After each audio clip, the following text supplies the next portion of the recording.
Bharatiya Janata party ने पहली बार पश्चिम बंगाल में सरकार बनाने का दावा जो है मजबूत कर दिया है और इसे राजनीतिक गलियारों में एक ऐतिहासिक मोड़ माना जा रहा है। यहाँ पर देखिए, जो भारतीय जनता पार्टी है उन्होंने ऐतिहासिक जीत यहाँ पर जो है वो दर्ज कर दी है। कहीं ना कहीं भारतीय जनता पार्टी की मेहनत यहाँ पर रंग लाई है और ख़ास बात ये है कि ये वही बंगाल है जो भारतीय जनसंघ के संस्थापक और देश के प्रमुख राजनीतिक विचारकों में से एक डॉक्टर श्याम प्रसाद मुखर्जी की जन्मभूमि है। इसी वजह से बीजेपी इसे केवल चुनावी जीत नहीं बल्कि एक ऐतिहासिक और वैचारिक वापसी के रूप में पेश कर रही है। पश्चिम बंगाल भारतीय राजनीति में हमेशा से एक बेहद अहम राज्य रहा है। ये राज्य लंबे समय तक वामपंथी दलों के प्रभाव में रहा।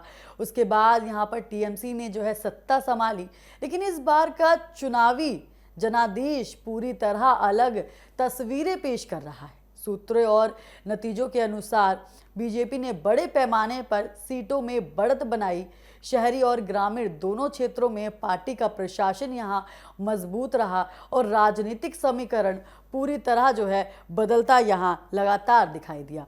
डॉक्टर श्याम प्रसाद मुखर्जी भारतीय राजनीति के एक प्रमुख विचारक, शिक्षाविद और राष्ट्रवादी नेता थे।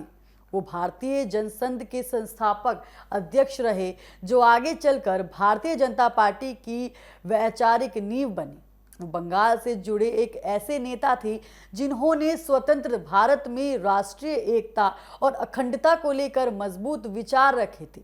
इसी वजह से बीजेपी इस जीत को उनके विचार और राजनीतिक विरासत से जोड़ती दिख रही है।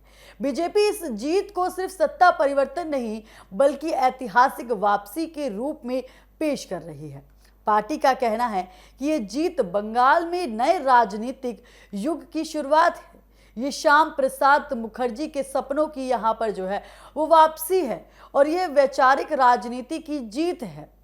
कई पार्टी के नेता इसे बंगाल में लंबे समय से चली आ रही राजनीतिक दीवारों के टूटने के रूप में देख रहे हैं। नतीजों के बाद राज्य में राजनीतिक हलचल तेज हो गई है।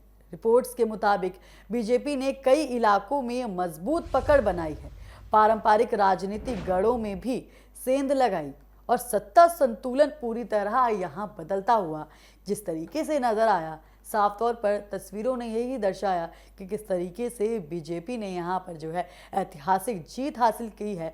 बीजेपी ने यहां इतिहास रचा है।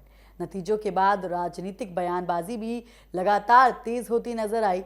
बीजेपी इसे जनता का स्पष्ट संदेश बता रही है, जबकि विपक्ष चुनाव प्रक्रिया और जनादेश की व्यवस्था पर लगातार सवाल उठा रही है। इसी बीच राजनीतिक तापमान लगातार बढ़ता जा रहा है।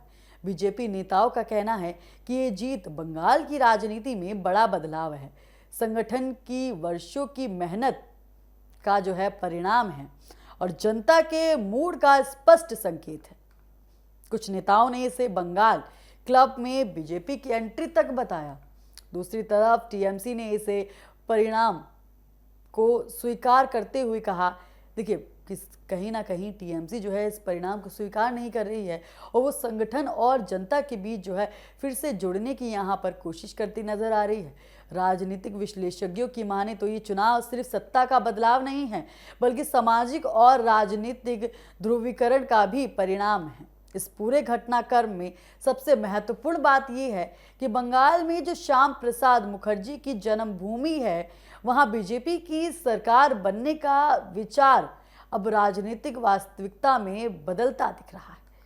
इसे पार्टी अपने वैचारिक आंदोलन की जो है पूर्णता के रूप में देख रही है। विश्लेषज्ञों की माने तो इस चुनाव ने बंगाल की पारंपरिक राजनीति को हिला कर रख दिया है।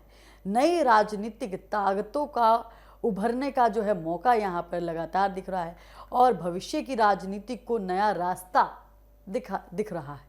सबसे बड़ा सवाल यही है, क्या बदलाव की स्थिति जो है वो बंगाल में है या बंगाल की राजनीति पूरी तरह नई दिशा में जो है अब आगे जाने वाली है और क्या राष्ट्रीय राजनीति को भी जो है प्रभावित करेगी।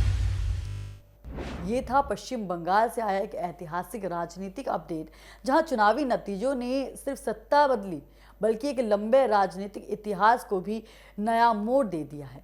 श्याम प्रसाद मुखर्जी की जन्मभूमि पर बीजेपी की इस जीत को कई लोग ऐतिहासिक पल के रूप में देखते हुए नजर आ रहे हैं। तो फिलहाल के लिए इतना ही, जल्द होंगे हाजिर। आप देखते रहिए TV7 भारत।